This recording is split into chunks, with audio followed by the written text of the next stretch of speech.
Assalamualaikum warahmatullahi wabarakatuh. Bismillahirrahmanirrahim. Alhamdulillahi rabbil alamin. Wa bihi nasta'inu ala umurid dunya waddin.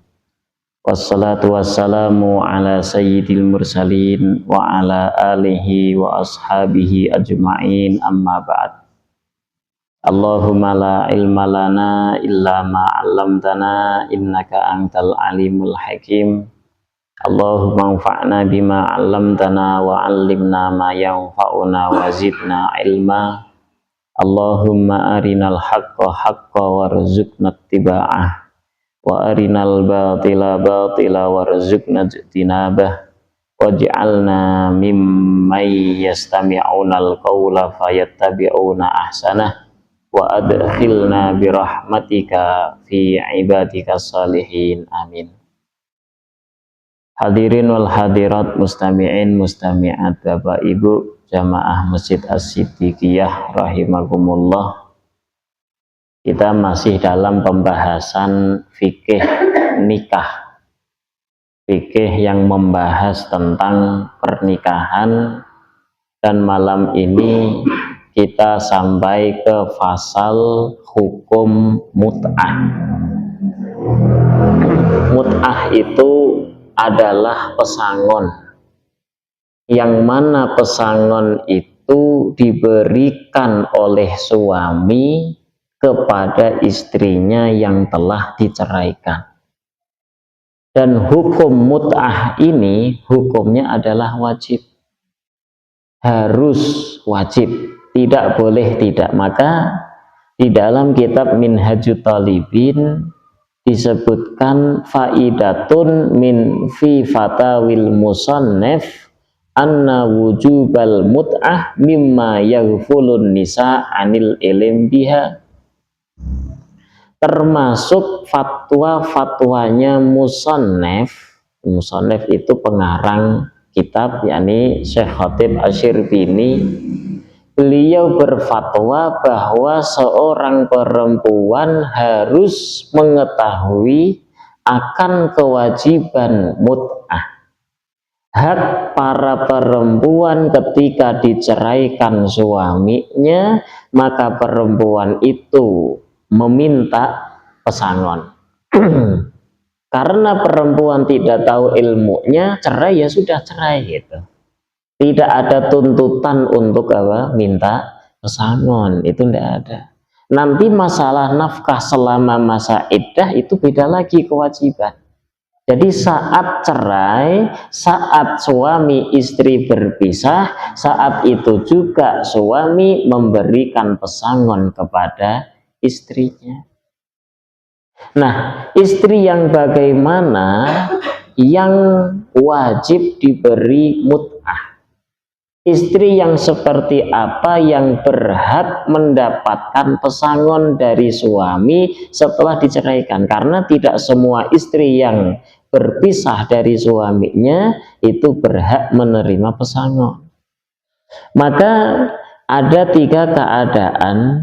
Yang pertama adalah istri idza tulliqat ba'da dukhuli biha. Ketika seorang istri diceraikan setelah didukhul, setelah setubuhi. Ketika istri diceraikan setelah ia disetubuhi, diceraikan, maka istri yang seperti ini nanti ketika suami menceraikannya, istri itu berhak mendapatkan pesangon. Itu hukumnya wajib ya. Suami harus tahu itu. Kalau tidak ditunaikan dia berdosa. Yang kedua, idza tulliqat qabla dukhuli biha wa lam yakun summiya laha mahrun fi aqdil zawaj. Yang kedua adalah istri yang setelah diakad nikah belum diapa-apain kemudian dicerai. Tetapi ini disyaratkan si suami belum menjanjikan akan memberikan mahar. yakni mahar di dalam akad nikah itu nggak disebutin, dan belum juga menjanjikan nanti kalau kamu nikah sama aku saya kasih mahar sekian. Ya, suami nggak ngomong gitu. Ya, tidak dijanjikan untuk diberi mahar, dan mahar itu pun tidak disebutkan di dalam akad. Pas akad nikah nggak nyebutin mahar, cuma aku kawinkan engkau dengan putriku, udah itu saja. Nah, maka istri yang belum diapa-apain ini kan dia nggak dapat mahar, maka kewajiban suami adalah memberikan mut'ah. Suami harus memberikan pesangon. Dan yang ketiga, idza hakama bi firaqiha li zaujiha wa kana al firaq bisababin minhu. Istri yang berpisah dari suaminya, tetapi perpisahan ini sebab ketukan palu hakim. Ya, hakim ketuk palu, mereka pisah gitu. Umpama gara-gara dilian, lian itu seorang suami menuduh istrinya berzina, kemudian bersumpah sebanyak 5 kali, itu namanya lian. Maka bersumpahkan di hadapan hakim. Nah, oleh hakim itu diketuk palu. Ya, setelah li'an itu disahkan oleh hakim, maka suami dan istrinya itu langsung pisah.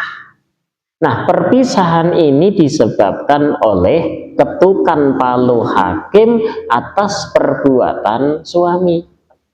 Maka istri yang semacam ini dia berhak mendapatkan pesangon atas perpisahan suami istri.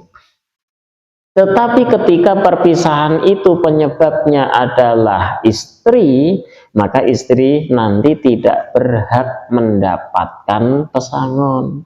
Istri tidak berhak mendapatkan mut'ah. Contohnya, ada pasangan suami istri, si istrinya murtad, keluar dari agama Islam. Sampai habis masa iddah, istri tidak kembali ke dalam Islam. Maka ini pisah tuh, mereka nggak boleh lagi jadi suami istri, tidak bisa ya, nggak boleh jadi suami istri. Maka sudah pisah, tidak lagi menjadi suami istri. Apakah istri yang terpisah dari suaminya, yang dengan gambaran tadi istrinya murtad, terus bisa berhak mendapatkan pesangon? Tidak.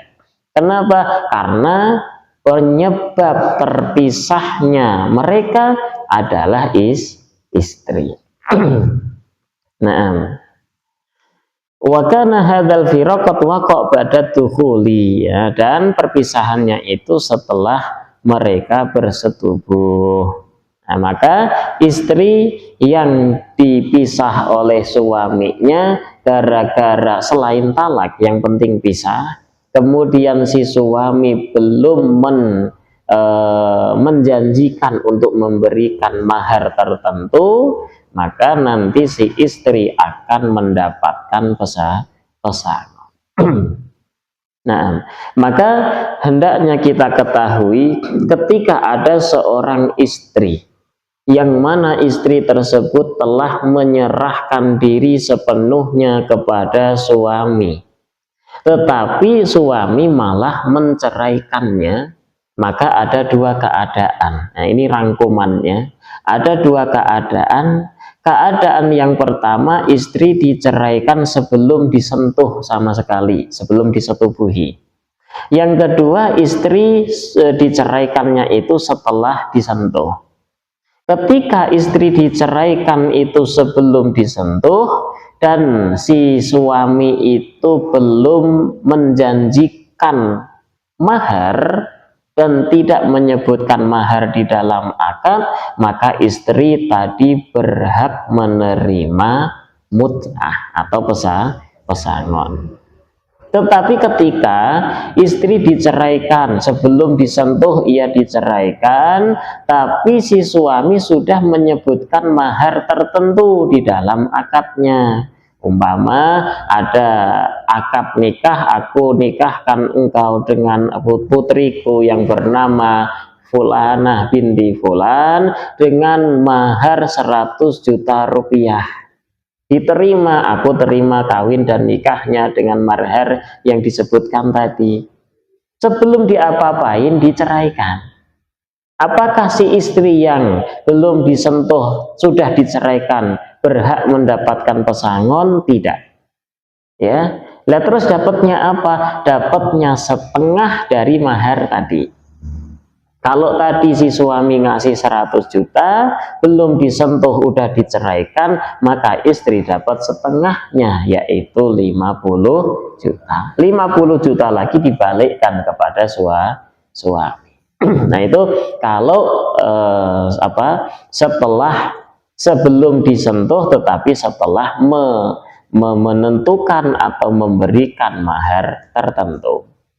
Tetapi ketika ada seorang istri, dia sudah menyerahkan diri sepenuhnya kepada suami, tetapi malah diceraikan, dan menceraikannya ini setelah disentuh. Umpama sudah punya anak satu, punya anak dua, diceraikan.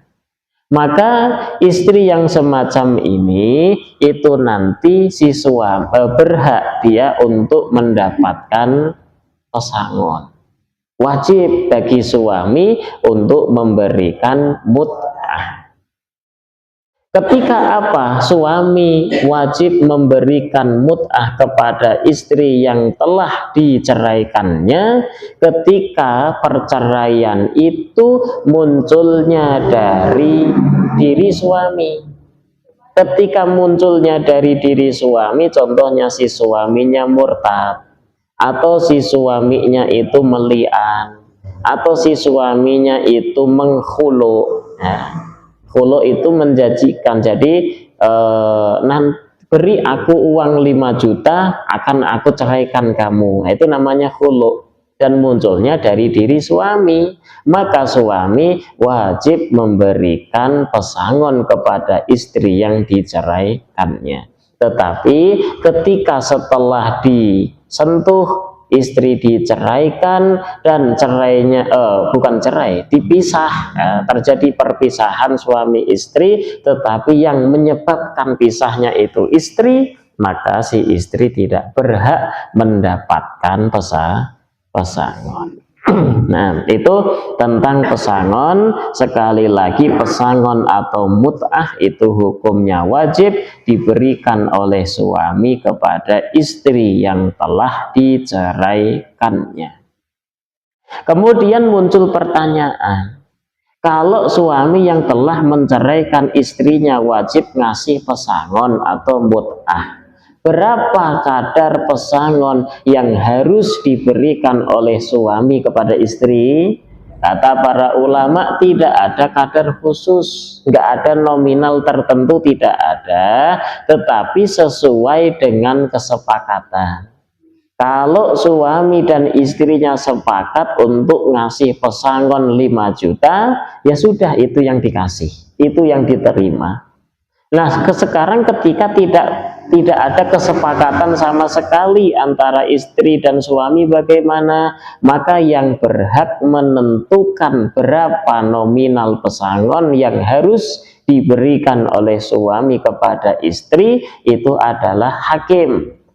Hakim nanti akan melihat keadaan suami kaya atau tidak, akan melihat keadaan istri, kebutuhan istri bagaimana, istrinya cantik atau tidak, umurnya berapa, itu menjadi pertimbangan. Punya anak atau tidak, harus ngurus ini itu atau tidak. Setelah dilihat, dipertimbangkan, maka hakim akan menentukan nominal tertentu.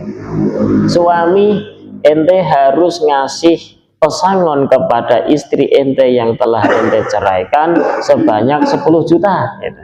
Ini setelah mempertimbangkan, ya, melihat ini dan itu, udah dapat, nah barulah nanti hakim akan menentukan. Tetapi ada kesunahan daripada syariat agar tidak kurang dari 30 dirham.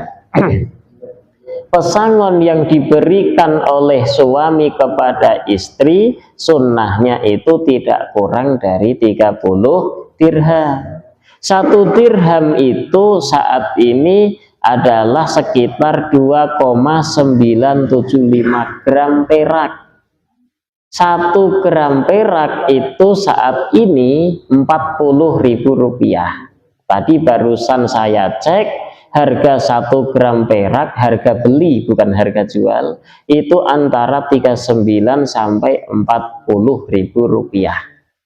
Ya, maka kalau 2,975 kali 30, kalau karena tadi 30 apa? 30 dirham, maka tinggal kita kalikan 40.000, keluar nominal Rp3.570.000. Jadi sekitar 3,5 juta itu minimal kesunahan seorang suami memberikan pesangon kepada istri yang telah diceraikan. Dan selama ini di Indonesia saya sendiri belum pernah tahu ada laki-laki menceraikan istrinya terus ngasih pesangon. Belum pernah tahu sampai saat ini. Mungkin karena ketidaktahuan, gitu ya. Suaminya nggak tahu, istrinya juga tidak tahu. Maka sekarang kita sudah tahu ilmunya bahwa ngasih mut'ah pesangon ini hukumnya wajib. Nanti ketika terjadi naudzubillah di antara saudara kita, teman dekat kita menceraikan istrinya, maka kita harus kasih tahu mereka bahwa ngasih pesangon istri yang telah diceraikan itu hukumnya wajib. Ini pesangon saat pisah ya, saat cerai. Nanti setelah terjadi perceraian sampai habis masa iddah, si suami pun tetap wajib ngasih harus wajib ngasih nafkah. Nah, istri yang bagaimana? Yang setelah diceraikan sampai habis masa iddah harus dinafkahi. Yajibu lil mu'taddah ar-raj'iyah. 1. Istri yang diceraikan raj'i.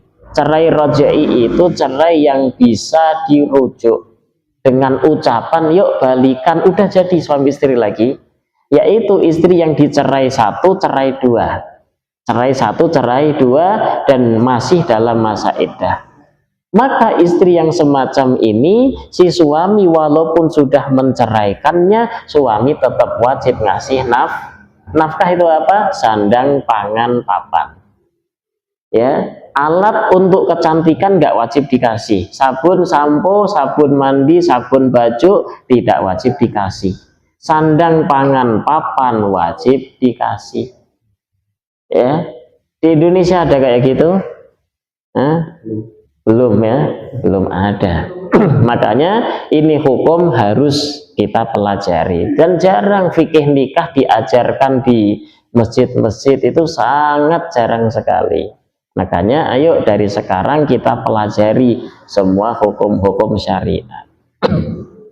Yang kedua, istri yang wajib dia nafkahi walaupun sudah diceraikan itu adalah istri yang ditalak bain yang hamil. Tolak bain itu, cerai bain itu adalah cerai yang tidak bisa dirujuk dengan perkataan, dengan ucapan, harus akad baru lagi. Istri yang sudah diceraikan 1, cerai 2 dan habis masa iddahnya. Ya, tetapi dia dalam keadaan hamil, mengandung. Nah, masa iddah wanita yang diceraikan oleh suaminya dalam keadaan mengandung itu sampai kapan? Enggak hanya 3 bulan, tapi sampai melahirkan. Umpama dia baru mengandung usia kandungan 2 minggu, ya nunggu 9 bulan ke depan. Enggak boleh dia menikah dengan orang lain. Nah, selama 9 bulan atau selama istri belum melahirkan, suami yang telah menceraikannya tetap wajib ngasih nafkah, sandang, pangan, papan. Enggak boleh habis diceraikan langsung diusir dari rumah di mana dia diceraikan, hukumnya haram. Bahkan memindahkannya pun tidak boleh. diceraikan di rumah A, si suami punya rumah yang B. Terus diceraikan di sini, si istrinya yang setelah diceraikan dipindah ke rumah B, nggak bisa. Hukumnya haram, kecuali kalau si rumah ini mau roboh. Nah, itu beda lagi. Demi keselamatan maka boleh dipindah. Gitu ya. Walil ba'in al-ha'il wal mutawaffa anha zaujuha walau hamilan asuk nafaqat. Sedangkan istri yang diceraikan ba'in yang dia itu hail, tidak dalam keadaan hamil, berarti sudah cerai satu cerai dua habis masa iddahnya, itu kewajibannya hanya apa? Hanya sukna fakot. Sukna itu adalah tempat tinggal saja, tapi nggak wajib ngasih makan, ya, hanya tempat tinggal saja. Atau istri yang ditinggal wafat suaminya, istri yang telah ditinggal wafat suaminya, dia wajib selama 4 bulan 10 hari tinggal di mana suaminya wafat. Tinggal di situ. Dia nggak boleh pindah selama 4 bulan 10 hari ya. Setelah wafatnya suami 4 bulan 10 hari harus berada di rumah tersebut. Dia tidak boleh pindah kemana-mana. Ya, terus dapat nafkah makan dari suami atau enggak? Dari harta suami yang mati tadi enggak dapat. Ya, dapatnya cuma tempat tinggal. Jadi hanya 2 orang 2 istri yang setelah diceraikan dia tetap dapat makan. Sandang, pangan, papan. Siapa tadi? Istri yang dicerai 1, cerai 2 masih dalam masa iddah, namanya cerai rujuk, cerai rojai. Atau yang kedua, istri yang diceraikan dalam keadaan hamil, maka sampai melahirkan istri itu akan tetap wajib dia nafkahi, ya. Ini hukumnya adalah wajib. Kalau tidak dinafkahi bagaimana? Maka si suami itu berdosa. Suami akan berhutang kepada istri ketika istrinya tidak ridho dengan kezaliman suaminya. Nah, berikutnya beres tentang mut'ah atau pesangon bagi istri yang telah diceraikan. Kemudian kita berpindah kepada pembahasan walimah, ya. Setelah seorang menjalankan akad nikah, maka ada kesunahan bagi suami untuk mengadakan walimah. Jadi yang berkesunahan bukan orang tua mempelai wanita, itu tidak. Jadi bapak ibu punya anak perempuan, menikahkan anak perempuan, kemudian membuatkan pesta pernikahan. Apakah itu sunnah? Pakai uang orang tua? Tidak. Enggak sunnah pakai uang orang tua, itu enggak sunnah. Sunnahnya yang membuat walimah, membuat pesta pernikahan adalah dari duit suami. Suami, bukan orang tua. Nah, kalau di Indonesia kan orang tua keluar duit banyak gitu kan. Iya. Nggak ada kesunahan, wajib, apalagi wajib, kesunahan tidak. Jadi yang berkesunahan membuat pesta nikah atau walimah adalah suami. Istri pun tidak ada kewajiban atau kesunahan membantunya. Jadi murni dari uangnya suami. Nah, kalau uang suami nggak punya uang bagaimana? Ya nggak ada pesta nikah. Makanya di sini disebutkan wa aqalluha litamakun syatun, minimal membuat walimah pesta nikah bagi yang mampu. Bagi yang mampu adalah nyembelih 1 kambing. Bagi yang mampu membuat pesta nikah, nyembelih 1 kambing. Wali ghairihi ma qutira alaih. Dan orang yang tidak mampu membuat pesta nikah, ya semampunya, nyembelih ayam atau cuma bubur saja, kan bisa. Yang penting inti dari pesta nikah itu apa sih? mengungkapkan rasa syukur, senang dalam hatinya dengan cara bersedekah, ngundang teman-teman, orang-orang untuk makan bareng. Kan inti walimah itu. Kalau kita membuat pesta nikah di Indonesia, intinya itu apa toh? Intinya dapat sumbangan. Di Indonesia ya, intinya kan itu. Kalau di selain Indonesia enggak, mereka itu ngundang sekampung, semua diundang dan diumumkan di masjid loh. Bahkan di print, di kertas, ditempel-tempelin. Nanti malam akan ada pesta nikah di sana, kita makan di sana. Siapapun yang datang dari kampung itu dikasih makan sama dia. Dan makannya itu tidak piringan satu-satu, tetapi nampan. Nah, satu nampan 4 orang gitu. Ya gitu. Nah di Indonesia kan enggak, mereka membuat pesta nikah itu ya supaya untuk dapat fulus gitu, narik uang daripada tetangga. Bahkan di kita Indonesia pun ada adat kayak utang piutang. Dulu saya membuat pesta nikah, si fulan tetangga A itu ngasih beras 5 kilo, nanti saya akan balikin gitu. Kalau dia punya hajat, saya balikin 5 kilo. Oh dulu dia bawa gula 10 kilo, saya catat, nanti suatu saat dia punya hajat, saya balikin gula 10 kilo. Ini ada di Indonesia. Nah itu iya, di kampung-kampung tuh kayak gitu mereka.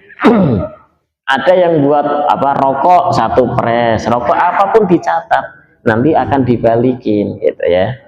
Jadi inti daripada walimah itu adalah mengungkapkan rasa syukur atas adanya pernikahan. Intinya adalah ngundang tetangga, sanak kerabat untuk makan bareng. Kalau mampu nyembelih 1 kambing, tidak mampu ya seadanya. Ya, buat bubur makan bareng, yang penting senang, berbagi kesenangan. Nah walimah itu apa? Walimah adalah kullu ta'amin yutahad li sururi hadisin, semua makanan yang diadakan, dibuat dikarenakan ada kegembiraan. Ada orang mendapatkan juara 1, gembira, traktir teman-teman, itu namanya walimah. Ada orang lahir anak, kemudian gembira buat makanan dibagikan atau makan bareng-bareng, itu namanya walimah. Nah walimah itu jumlahnya ada 10. Walimah jumlahnya ada 10. Yang pertama ada namanya walimatul urus. Apa walimah urus itu? Walimah urus adalah walimah disebabkan adanya pernikahan. Ada walimatul imlak. Imlak itu sebab akad nikah. Tapi ini beda 2 ya. Urus dan imlak. Kalau imlak itu beres akad nikah. Akad nikah sah, langsung makan-makan, itu namanya imlak. Tetapi kalau urus ini, dia itu habis bulan madu istilahnya. Jadi udah bulan madu, kemudian mengadakan pesta nikah, itu namanya urus. Kalau di Indonesia kan enggak, akadnya jam 9 pagi, jam 10 langsung makan-makan, dan mereka menyebutnya ini walimatul urus. Enggak, wali itu namanya imlak, itu imlak pakai kaf, imlak. Lah nanti setelah bulan madu kemudian mengadakan makan-makan, itulah disebut walimatul urus gitu ya. Ada urus, ada imlak. Kemudian yang ketiga ada yang namanya walimatul i'dzar. I'dzar itu khitan. Khitan supit. Nah, khitan bagi laki-laki dalam mazhab Syafi'i hukumnya wajib. Khitan bagi laki-laki dalam mazhab Syafi'i hukumnya wajib. setelah laki-laki dikhitan, kita atau orang tuanya sunnah untuk membuat walimah. Khitan bagi perempuan namanya bukan khitan tetapi al-takhfid. Nah, namanya at-takhfid. Kalau istilah Indonesia mah khitan gitu aja. Khitan bagi perempuan itu hukumnya sunnah. Dan setelah perempuan dikhitan tidak disunnahkan membuat walimah. Enggak disunnahkan membuat walimah. Tetapi ada pendapat ulama yang mengatakan tetap sunnah membuat walimah disebabkan khitannya perempuan, tetapi khusus bagi perempuan. Yang hadir perempuan saja, laki-laki tidak ikut hadir. Nah, itu namanya walimatul i'dar atau disebabkan khitan. Yang keempat, walimah namanya walimatut tolak, walimatul khurus, khorosin. Walimatul khurus itu apa? Walimatul khurus adalah walimah yang diadakan disebabkan selamat dari melahirkan. Seorang ibu melahirkan anak, ibunya selamat, anaknya selamat, mengadakan makan-makan. Ini namanya walimatul khurs. Ya. Nanti setelah 7 hari dari kelahiran itu ada walimah lagi namanya akikoh. Yang kelima, ya. Setelah 7 hari kelahiran ada walimah lagi namanya akikoh. Akikoh itu karena anak sudah usia 7 hari semenjak lahir. Dan akikoh itu hukumnya juga sunnah. Dalam madzhab Hanafi hukumnya wajib. Nah, kalau Syafi'i hukumnya sunnah. Kalau tidak mampu hari ke-7 maka nunggu habis masa haid 40 hari atau 60 hari. Masih tidak mampu maka sebelum dia balik. Setelah balik pun orang tua belum mampu mengakikahi, maka kesunahan akikah berpindah kepada anak itu sendiri sampai dia wafat. Nanti umur 30 tahun baru mampu, udah beli 2 kambing untuk laki-laki, 1 kambing untuk perempuan, disembelih atas nama akikah. Hukumnya adalah sunnah. Yang keenam, ada walimah lagi namanya naqiyah. Namanya naqiyah. Naqiyah, N-A-Q-I-A, naqiyah. Naqiyah ini adalah walimah yang diadakan sebab orang pulang dari safar. Yang mana safarnya itu safar jauh, perjalanan jauh. Kalau kita di Indonesia pulang dari haji, pulang dari umroh. Sebenarnya bukan hanya haji umroh, semua safar jauh, pulang sampai kembali ke tempat dengan selamat, maka sunnah mengadakan walimah. Karena selamat di perjalanan. Ya kan, selamat di perjalanan kan seneng, Pak. Nah, maka mengadakan walimah itu disebut sebagai walimah naqiyah. Baik yang memasaknya itu tetangga, sanak kerabat untuk yang baru datang, atau orang yang baru datang itu yang masak sendiri, nanti ngundang teman-teman sejawatnya. Ayo makan bareng. Nah, itu namanya naqiyah. Kemudian yang ke-7 adalah wakiroh. Ya. Walimah namanya wakiroh. Wakiroh itu adalah walimah yang diadakan sebab kita mau menempati rumah baru.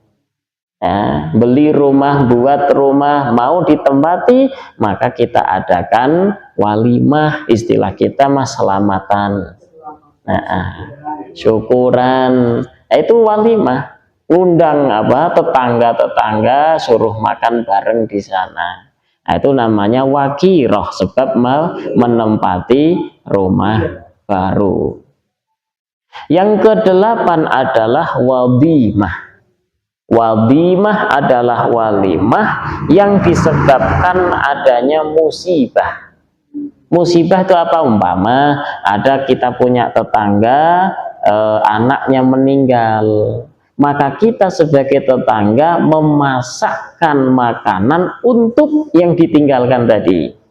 Ya, keluarga yang ditinggalkan masih bersedih, dia belum mood untuk masaknya, kita yang masakin, mereka yang makan. Itu disebutnya adalah walimah. Sunnah hukumnya, yang masak itu tetangganya, bukan yang lagi berkabung, lagi bersedih kok disuruh masak, itu enggak ya. Yang masak tetangganya untuk dia. Namanya walimah, masuk ke dalam kategori walimah juga. Yang kesembilan adalah hidaq. Hidaq itu adalah walimah yang diadakan sebab seorang anak atau manusia itu hafal Al-Quran. Hafal Al-Quran 1 juz langsung diselamati, dibuatkan walimah. Kalau kita dulu masa kecil ketika membaca, namanya tuh turutan ya. Turutan itu istilah sekarang mah Iqra gitu. Hatam Iqra 6 langsung sebelum ke Al-Quran kita mengadakan selamatan. Yaitu ada kesunahan namanya hidaq. Hidaq itu dari kata cerdas. Ya, supaya si anak itu senantiasa cerdas. Nah, anak kita hafal Al-Quran 30 juz, kita selamatan syukuran, namanya walimah hidaq ya, karena bisa menghafalkan Al-Quran. Dan yang terakhir ke-10 adalah makdabah atau makdubah. Makdubah atau makdabah ini adalah walimah yang bila sabab, tanpa ada sebab apapun. Pokoknya lagi pengen sodakoh, langsung buat masakan, diundang santri-santri, yuk makan di sini gitu. Nah, ini kami lakukan juga. Pokoknya ada rezeki, langsung masak, buat lauknya tahu, tempe, ini dan itu, undang santri, yuk makan di sini. Makan, satu nampan 4 orang, 5 orang. Nah, itu namanya makdabah atau makdubah. Nah, ada kajian kayak gini, ada keleluasaan rezeki, langsung beli gorengan, makan bareng. Ini namanya walimah juga, ya, makdabah. Ya. Kalau kita di sini namanya, ada di Jawa namanya mayoran. Apa mayoran itu? Botram. Nah, botram lah. Nggak ada apa-apa, ayo botram ke Subang semuanya, itu walimah. Dan itu hukumnya adalah sunnah. Kita berbagi kegembiraan.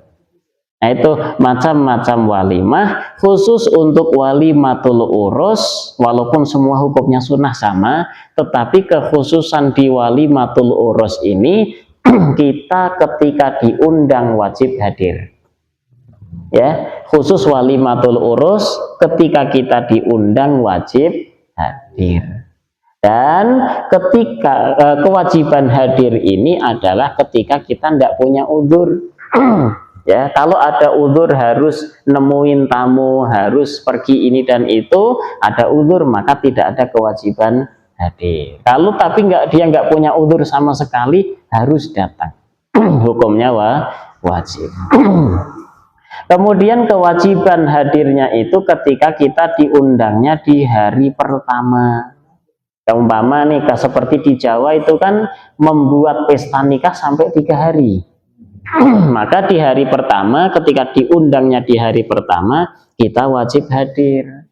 Ketika diundang di hari kedua, maka kita hukumnya sunnah untuk hadir. Ketika diundang di hari ketiga, maka hukumnya makruh kita hadir. Nah, kemudian termasuk syarat kewajiban kita hadir ketika diundang ke walimatul urus di hari pertama itu, Allah ya khusul agniya. Undangan itu tidak hanya khusus bagi orang-orang kaya saja. Ketika yang diundang itu hanya orang-orang elit saja, kemudian kita sebagai orang kecil diundang, kita tidak ada kewajiban hadir. Nah, wa alla yuhdirahu li khaufin aw tama' fi jahihi, kemudian syaratnya lagi kita hadir ke pesta pernikahan itu bukan karena takut kepada yang mengundang, bukan karena tamak kepada pangkat derajat yang mengundang. Memang lillahi ta'ala aku mau hadir, tidak ada motif tertentu supaya naik pangkat, supaya dilihat dan sebagainya, tidak ada. Memang lillahi ta'ala dia itu hadir. Nah, wa alla yakuna samaman yata'adza bihi, kita diwajibkan hadir menghadiri walimah urus ini ketika dengan hadirnya kita tidak ada yang tersakiti oleh kita. Ya, wah kok fulan hadir langsung yang lain kabur umpamanya ya. Nah, maka itu tidak ada kewajiban hadir baginya. Nah, kalau dia dengan kehadiran dia malah orang lain tersakiti gitu ya, nggak enak dan sebagainya, maka orang ini tidak wajib hadir. Nah, atau dengan hadirnya dia malah menjadi tidak patut, tidak layak dia duduk bareng mereka. Umpama di sana itu ada peminum khamr, di pesta nikah itu di sana minum-minum khamr gitu kan, atau ada dangdutan. Ini seorang alim kiai besar ajengan hadir ke situ ya, kan nggak layak. Maka si ajengan ini nanti tidak wajib hadir. Nah, tetapi ketika kemungkaran itu hilang dengan hadirnya orang ini, maka dia diwajibkan untuk hadir. Nah, wala tasqutu ijabatun bisaumin. Nah, ketika kita diundang di walimah urus, walimah pernikahan, di pesta nikah kita diundang di hari pertama dan sesuai dengan syarat-syarat yang ada, tetapi saat itu kita sedang puasa sunnah. Apakah dengan sebab puasa sunnah itu menggugurkan kewajiban kita hadir? Jawabannya tidak. Ya, walaupun kita sedang puasa sunnah, ketika diundang di walimah urus pesta pernikahan dengan sesuai dengan syaratnya, kita tetap wajib hadir. Lah terus bagaimana nanti ketika kita dijamu makanan, minuman dimakan atau tidak? Fa in syaqqa 'ala da'i shaumu naflin fal fitru afdal. Kalau dia kesulitan menolaknya, disuguhi makanan, minuman terus sulit bagi dia nolak, ya kan? Enggak enak dan sebagainya, maka dia lebih baik berbuka puasa. Makan dan minum itu lebih afdal, lebih utama. Tetapi ketika orang tersebut itu sangat mudah untuk tidak memakan makanan yang disuguhkan, maka lebih baik tetap berpuasa. Dia tidak makan, dia tidak minum. Wa ya'kulu dhaifu bima qaddima lahu bila lafdhin. Ketika kita datang ke pesta pernikahan, di situ ada makanan banyak sudah disiapkan. Si sahibul hajat itu sedang di dalam rumah. Nah, kita di luar rumahnya. Apakah kita boleh langsung duduk, boleh langsung ngambil makanan kita makan, atau harus menunggu izin daripada sahibul hajat? Maka jawabannya, selama itu makanan sudah disuguhkan di atas meja dan secara uruf adat kebiasaan kita tamu langsung ngambil makan dan minum, maka kita boleh langsung makan minum tanpa harus nunggu izin. Ya, tetapi ketika sudah menjadi adat kebiasaan, selama belum datang semuanya, ada seorang punya hajat ngundang 30 orang dari tetangganya. yang datang baru 25. Ya, yang datang baru 25. Makanan yang disuguhkan ada di tengah mereka. Biasanya kalau belum datang semuanya 30 orang, belum boleh makan, belum boleh minum. Nah, ini masih 25 orang. Boleh nggak orang 25 itu ngambil dulu, makan dulu? Maka jawabannya tidak boleh. Kecuali ketika sahibul hajat, sahibul bait telah mempersilakan. Ya, kembali kepada uruf, kembali kepada adat kebiasaan kita, kira-kira ini boleh diambil, dimakan, diminum atau tidak. Kalau sekiranya oh ini boleh, maka halal. Contoh mudahnya di masjid. Ya, kemarin tuh di belakang tiang ini tuh ada minuman mineral, ya, gelas, ya, minuman kemasan gelas. Kira-kira menurut kebiasaan orang yang ikut sholat di sini kemudian ngambil meminumnya halal boleh atau tidak sih? Atau harus izin DKM dulu? Sudah disiapkan, sudah diperbolehkan. Iya, secara adatnya di belakang tiang ini loh ada itu minuman kemasan halal dimakan, halal, maka itu hukumnya halal. Karena itu memang dipersiapkan untuk siapapun yang masuk masjid, maka hukumnya halal. Nah, ada ini Bapak Ibu punya rumah, di ruang tamunya, di mejanya itu disiapkan kue, disiapkan makanan, minuman kemasan gitu. Datang tamu, apakah nunggu dipersilakan atau boleh langsung ngambil? Kalau di rumah nunggu dipersilakan. Walaupun itu tamu, enggak adat kebiasaannya, harus dipersilakan dulu atau enggak? Adatnya harus. Lo kan dipersiapkan kue di situ untuk dimakan. Dan ini hukumnya akan berbeda dengan hari raya Idul Fitri. Kita berkunjung toh dari satu rumah ke rumah yang lain. Di situ disiapkan makanan, minuman di atas meja. Ketika kita masuk, assalamualaikum, oh tapi silakan masuk. Yang punya masih di dalam, tapi kita udah masuk duluan. Kira-kira boleh langsung ngambil atau nunggu dipersilakan? Langsung. Tapi boleh ya. Tapi kayaknya kalau mama boleh, tapi tamunya kan malu. Enggak, kita kembali kepada adat. Adatnya itu memang kira-kira itu sudah diperbolehkan atau kira-kira umpama kita ngambil dulu terus pemiliknya nggak ridho gitu. Pemiliknya bakal ridho atau tidak kalau kita ngambil sebelum dipersilakan? Ridho.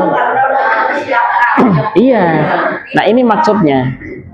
Ini berarti sudah halal. Cuman tamunya suka malu. Enggak, kita enggak ada urusan malu itu. Ini hukum halal dan haram. Itu saja. Iya. Karena sudah dipersilakan. Beda dengan gini, Bu. Di meja tamu ada kue, ada minuman kemasan. Ibu nyimpen kue juga ditaruh di atas kulkas umpamanya atau di dalam kulkas ya. Iya. Ketika tamu itu masuk makan kue di atas meja tamu kan halal. Tapi si tamunya itu tiba-tiba buka kulkas, ngambil air, ngambil kue dan sebagainya. Nah ini jauh berbeda hukumnya. Haram kalau yang di dalam kulkas. Karena apa? Kemungkinan besar si pemilik rumah ketika tahu si tamu seperti itu mesti tidak ridho. Itu ya. Dan ini hukumnya nanti bisa sama di dalam prasmanan. Prasmanan ketika kita hadir ke satu pesta nikah atau pesta apapun, kita dikasih piring, ngambil makan di sana, makan di situ 3 piring, kira-kira boleh tidak? Boleh. Tapi kalau sampai kita ngambil, kita masukin kantong, ini bukan tempatnya.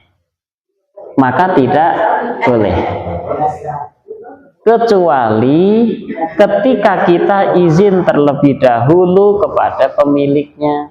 Bu, bekel, Pak, bekel. Oh, sok silahkan. Nah, baru boleh.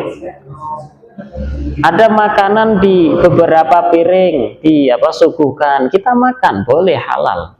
Tetapi ketika itu tidak habis, kemudian kita mau ngantongin, harus izin terlebih dahulu. Nah, ini hukumnya wajib izin. Tapi kan kadang-kadang ada yang memasukkan makanan ke kantong tanpa izin. Nah, ini yang menjadi hukum haram. Wala yatasarrafu fihi illa bil akli, maka tamu yang bertamu itu tidak boleh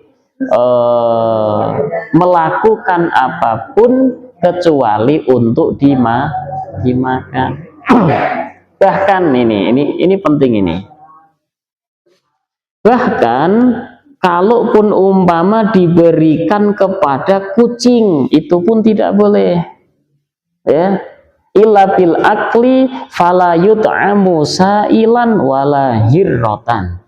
Kita bertamu, seorang dikasih makan, kita makan toh.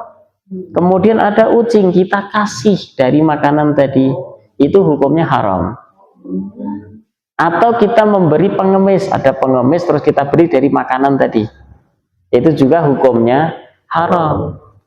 Ini muncul dari mana? Muncul dari hukum namanya tatoful. Apa itu tatoful? Wahuwa hudurul walimah min ghairi da'wah. Hadir ke satu pesta makan-makan tanpa diundang. Ada tamu tidak diundang. Kalau mereka datang tanpa diundang, ya, didatang kemudian si sahibul baitnya nggak ridho, loh, kok datang nggak diundang ya. Kemudian dia ikut makan, maka hukumnya haram. Dan ini sama seperti pengemis. Pengemis diundang tidak? Tidak. Dia ikut datang, ikut makan, walaupun kita sebagai tamu yang ngasih, maka hukumnya juga haram. Nah, itu nanti sangat kuat pegangannya, yaitu dengan adamur ridho. Si pemilik makanan itu tidak ridho, tidak rela. Tetapi ketika diketahui pemilik makanan itu sangat bagus, ya, rela banget, ridho banget, maka boleh kita kasihkan. Itu ya. Maka tatoful atau hadir ke undangan tanpa diundang itu hukumnya haram, kecuali ketika si pemiliknya itu diketahui akan keridhoannya. Nah, Pak RW buat satu acara, saya nggak diundang, tiba-tiba saya datang, kira-kira seneng atau enggak, Pak? Seneng. Nah, ini berarti kan diketahui ridhonya, maka halal saya datang ke sana walaupun tanpa diundang. Itu ya. Dan nanti ketika ada orang lain malah nggak seneng, kok datang nggak diundang gitu, nah maka hukumnya itu menjadi haram.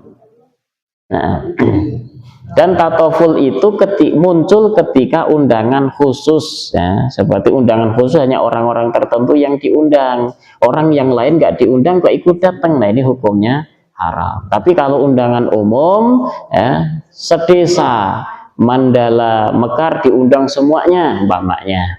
Nah, kemudian siapapun datang maka itu halal, boleh ikut makan jamuannya.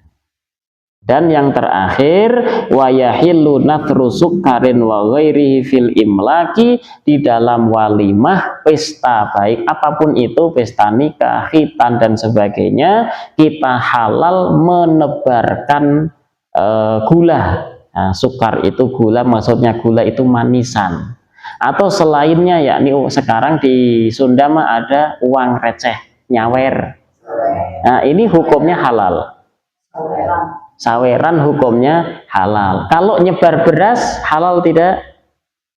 Beras haram, karena beras kan nggak mungkin diambil satu-satu, itu dibuang-buang.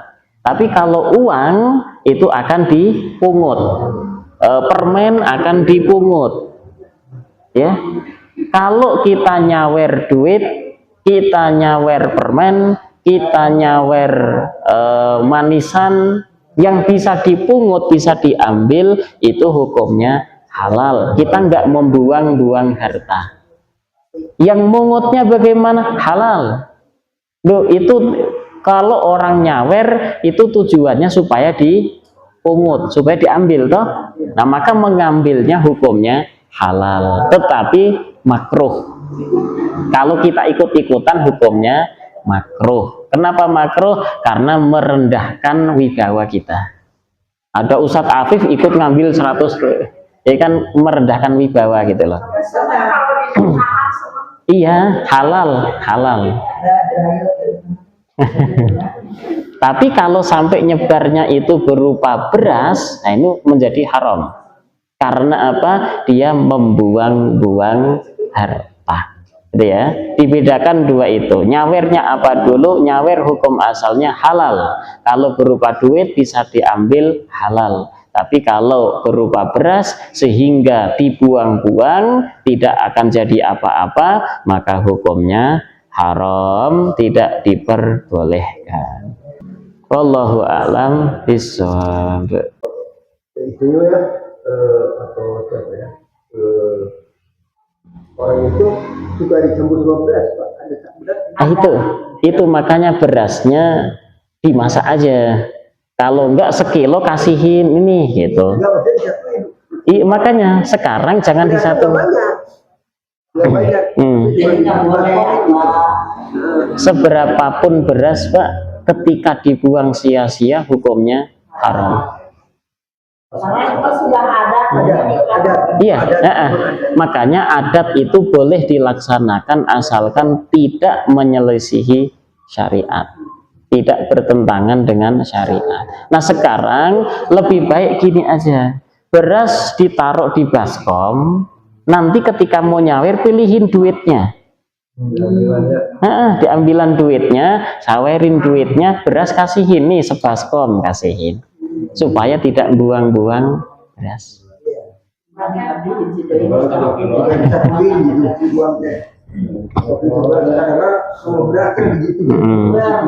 Nah itu sekarang dihindari. Nah itu membuang-buang harta, nginjak telur, buang-buang harta. Pokoknya yang semua berbau membuang harta itu jangan dilakukan, betul? Tidak boleh. Bawa ayam ya, kemudian dilepas di jalan, ya kan? Ada lah? Boleh atau tidak? Ayam dilepas di jalan, boleh? Boleh, karena ayam bisa makan sendiri, toh.